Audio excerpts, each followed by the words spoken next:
Welcome back to another reading and correcting with me, Kindar, the Tiger Writes, and Tani, the Tiger Supervisor. If you want to listen to these live, it's every Tuesday morning, 8 a.m. Eastern Time on Twitch. And today we are doing Shattered Salvation, Chapter 30.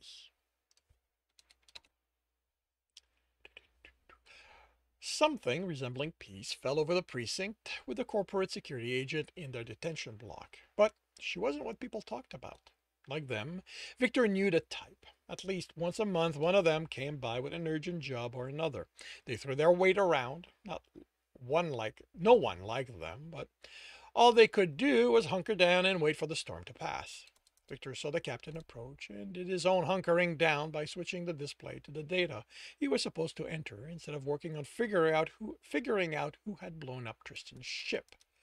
Barstone, what the fuck are you doing here? No pleasantry? Whatever had taken place in his office had left him with even worse mood than usual.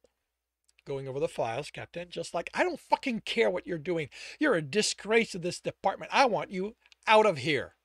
You can't fire me, Victor said in as neutral a tone as he could. The man leaned across the desk. I want you out, he hissed. You think your life is miserable now? How about I send you to evidence?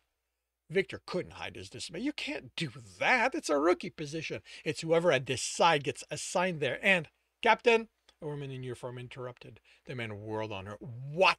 He snapped. Adrian and Xavier are back with a suspect on the Savio case. Finally! The captain walked away. Can't believe there's actually someone here who knows how to do their job. The woman, who not only saved Victor's life, walked away without giving him a second glance. He breathed easier. He had until the next time something blew up for the captain to remember he existed. Then he'd probably be sent to evidence. Victor shuddered. Why that department, housed in a warehouse 2 blocks away, was even needed was beyond him. It had been decade before he joined that the authenticated digitalized copies had been accepted as evidence in the courts. He'd spent a month in that large empty building along with 2 other from his class. They'd had to walk the alleys formed by the endless shelves and manually verify that each item was in its assigned location. The reason they were given was that the physical item was needed in case the digital copy was corrupted, but that hadn't happened in the years since the system had been in place. The 3 of them had come up with the theory that they kept it around specifically to bore new officers out of their mind so that when they were let out to patrol the street, it would seem like a great job in comparison. Victor patted his ample stomach. He could use the exercise he'd get there, but the sheer mind-numbingness of the place would kill him. And that was where he was headed. Victor had to be realistic. Sinar had forgotten him for the moment, but he'd remember, and then he'd transfer him to evidence, and Victor would have to leave or perish in a slow, boring death. He brought his program up. It was done connecting to the port feed, and he fed it. He brought his program up. This is going to be a symbol. It was done connected to the port's feed. He fed it images of known ship thieves while he requested specific footage. He'd wanted to look into it as soon as he got back, but Sinner had been in an uproar about gang movement, reports of mercs in one housing district, about case being worked on or not worked on, depending on which officer they were assigned to. The hubbub normally served as a cover for Victor not doing his job, but this time he kept getting requests to pull files relating to their case, so he was kept busy. And then had come the explosion at the drug lab.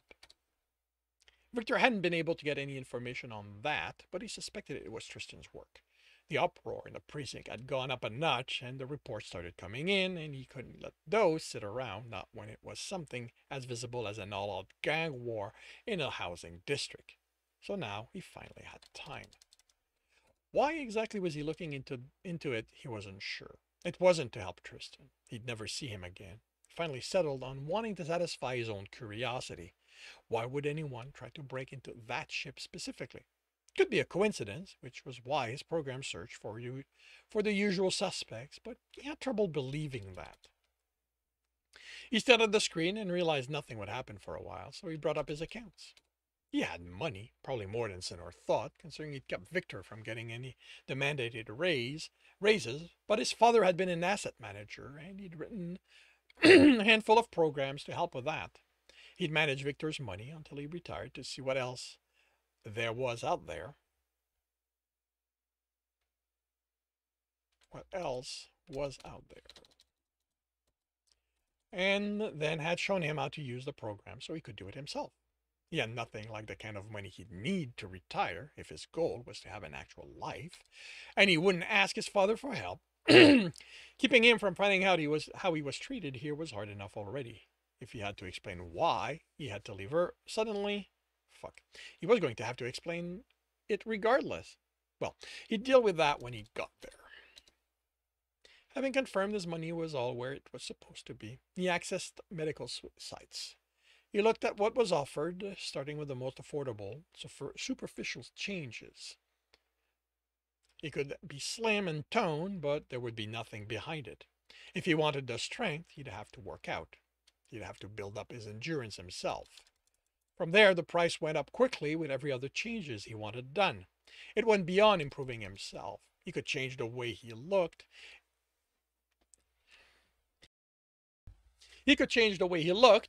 Be it like the current superstar or even an alien species. One corporation claimed they could make him an actual alien inside and out. Why would anyone want to change species? He shut it down. He wasn't going to leave the law, not really. This was what he'd always wanted to do. Alex's word had hit the sore spot, that was all. Make him doubt his life. He couldn't drop everything and go run after someone who wasn't even the person he fell in love with. He brought up a series of him and Simon, outside having fun, visiting the city.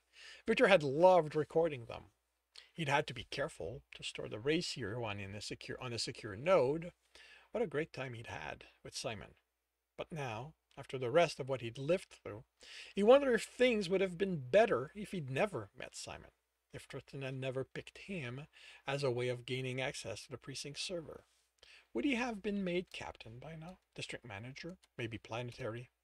The door to the detention center opened and chaos returned. This time accompanied by a handful of mercs talking among them and sending verbal jabs at the officers. The only one that particularly participated was the green-skinned alien. He was sullen. Victor had heard about that one and the officers he'd injured. He was happy they were leaving.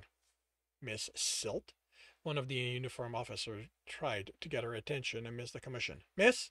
Finally the woman noticed him and with one word quieted the mercs. Victor was impressed at how well trained they were. Mercs were not known for taking orders. The officer offered her her ship. This is all I could find on the people who were at the scene. She took it, studied it like studied it like she could read the content. Maybe she could. It wasn't like Victor knew the kind of augmentation she had. Corporate paid well. How much about the people who got away? There isn't much. The news didn't make her happy. It hasn't even been a day, he stammered. We're still gathering. Fine. Then you're going to send me anything you find as the investigation progresses. Understood? Ma'am, that isn't... Do I look like I give a damn how things get done? She waited. Well? The officer swallowed. No. Exactly. So you're going to do what I tell you, or I'm going to come back and you're not going to like what's left of your career by the time I'm done. Understood? Yes, ma'am, the officer replied meekly. She left with the mercs trailing behind her, snickering. Victor gave the officer time to settle, but he was still shaking. Want to talk about what that was about? Thanks, he looked at Victor and immediately looked around. Come on. Victor sighed. I'm not contagious. I screwed up decades ago. Nothing more. And if that's given me one thing the rest of this bunch aren't going to get, is what it's like to be talked to the way she talked to you. The officer deflated and moved closer. Victor saw his name tag, Johansson. Etrigan gave me the job of getting her all the reports on the explosion and everyone involved. So I did it. I wasn't expecting to... He shuddered. No wonder he passed it along to someone else. Johansson raised an eyebrow. She completely emasculated him when she came in, went right for his desk.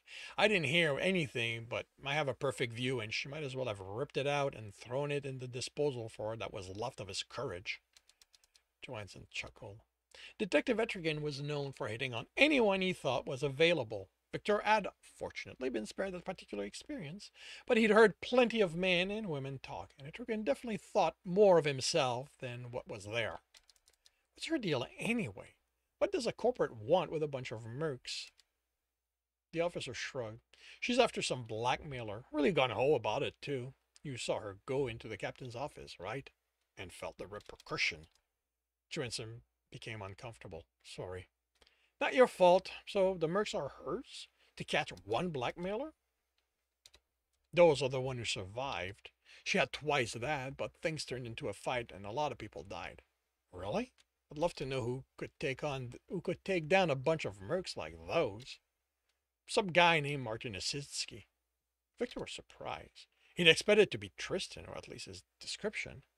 There was someone else out there who was just as deadly. It wasn't good news for the citizens or the law.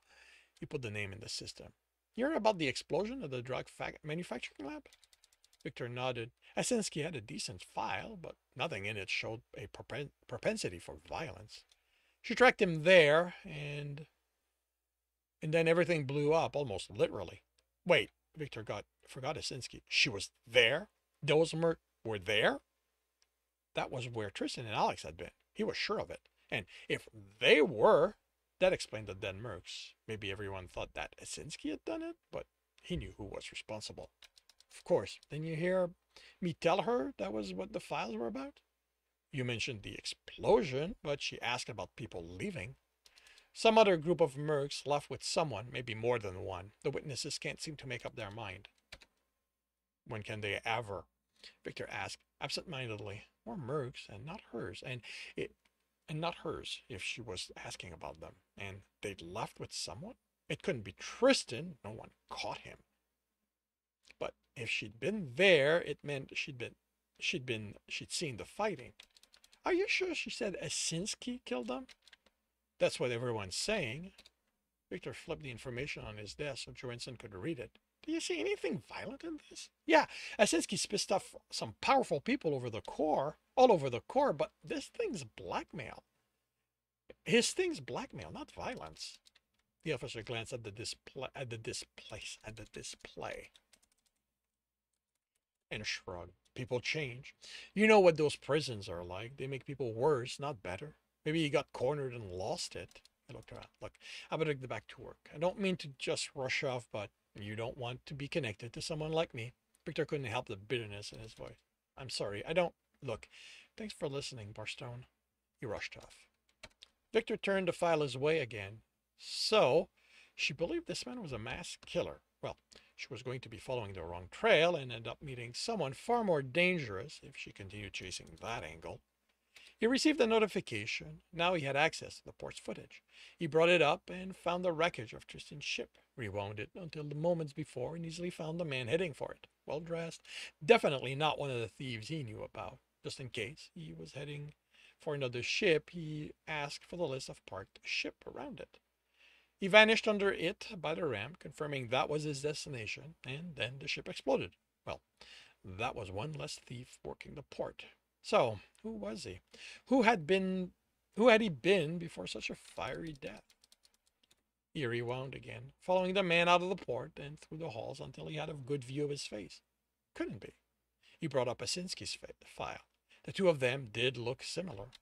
He imported all the biometric data from Asinski's file into his recognition program, then fed it the camera feed and waited. If this was Asinski, what were the odds it was an accident he'd gone for Tristan's ship? He'd never came across that name when searching for Tristan, and he'd unearthed a lot more than the file on him on the net had. Still, he knew he hadn't found everyone who had dealings with a Somalian, but a blackmailer? That wasn't Tristan's type of associate. His program flashed and gave him a 97% match, with all the graphs to indicate how it had reached that conclusion. He shut it down. He watched the feed, following from camera to camera as Asinski walked through the port to the landing bay to Tristan's ship, starting with the assumption that since he knew Tristan, how did he know that was his ship? It wasn't registered under his name or Alex's. The list of parked ships arrived, and he glanced at it before going back to the feed in time to watch Asinski blow himself up. Then his head snapped back to the list. The noble enforcer, owner, Catherine Silt. He pulled up the landing diagram and located both ships. Either through luck or planning, her ship was parked 6 spots away without any ship blocking her view of Tristan's ship. This was nuts. It was a coincidence. Her last name was Silt, but maybe she wasn't a Catherine. She'd been in the explosion, so that meant the hospital.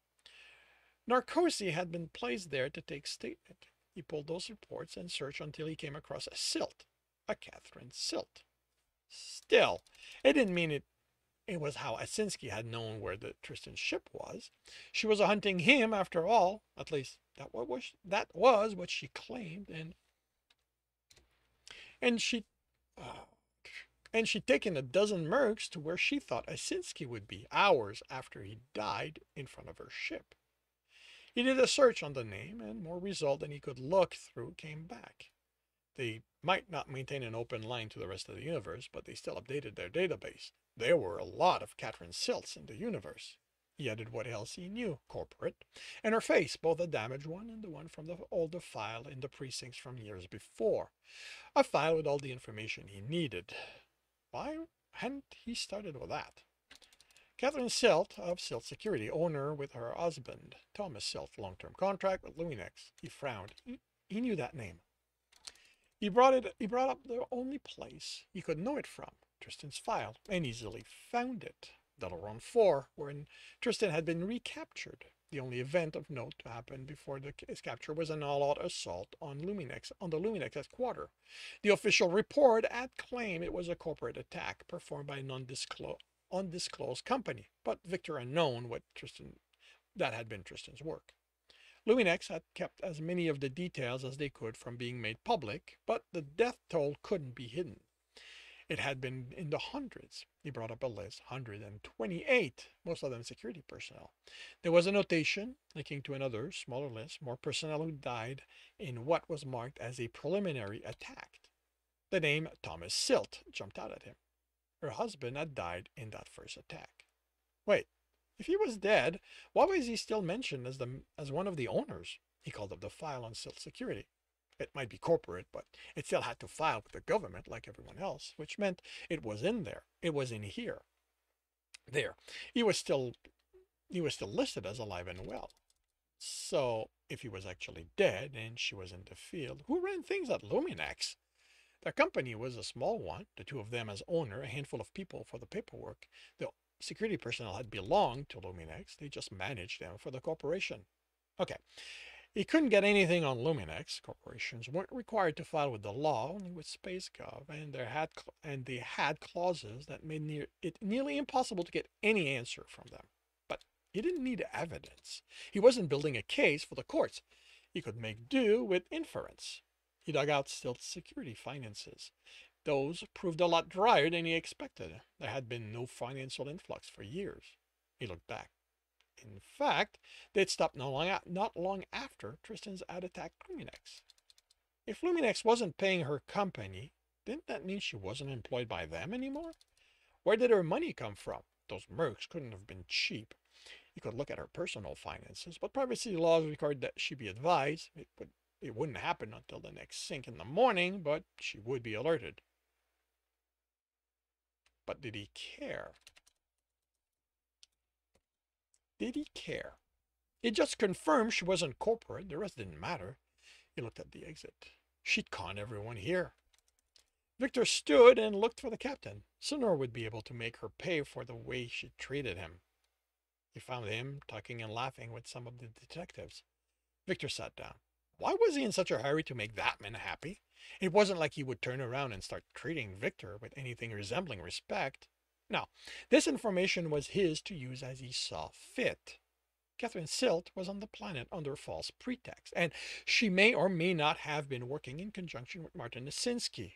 Regardless, he he couldn't be a real target. So who? The answer was self-evident. Who would require a dozen merc to capture Tristan?